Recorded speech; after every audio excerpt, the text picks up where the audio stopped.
আজকের দিনে যখন প্রযুক্তি আমাদের জীবনকে প্রতিনিয়ত নতুন দিকে নিয়ে যাচ্ছে, তখন আইফোনের নাম যেন এক অন্যরকম জায়গা তৈরি করেছে।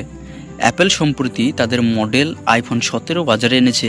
উন্নত ক্যামেরা, এআই ফিচার এবং আধুনিক ডিজাইন দিয়ে এই ফোন ইতিমধ্যে সারা বিশ্বে আলোড়ন তুলেছে। কিন্তু প্রশ্ন হচ্ছে, এই আইফোন কাদের জন্য? ধনী মানুষদের জন্য নাকি গরিব মানুষদের জন্য? অ্যাপেল সবসময়ই চেয়েছে তাদের প্রোডাক্টগুলোকে কেবল প্রযুক্তিগত ডিজাইন না বানিয়ে বরং একটি স্ট্যাটাস সিম্বল বানাতে। আইফোন 17 এ যুক্ত করা হয়েছে এমন সব ফিচার যা আগে যে কোনো মডেলের তুলনায় অনেক এগিয়ে।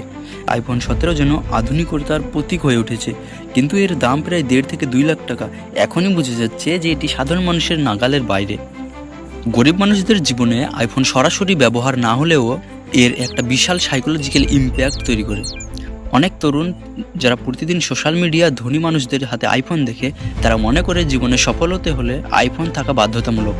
ফলে গরিব মানুষেরা নিজেদেরকে পিছিয়ে পড়া ভাবতে শুরু করে। অনেক সময় গরিব পরিবার থেকে আসা ছেলেমেয়েরা আইফোন কেনার জন্য অতিরিক্ত চাপ অনুভব করে। কেউ কেউ পড়াশোনার টাকা বাঁচিয়ে ফোন কেনে, আবার কেউ ঋণ নিয়ে বসে।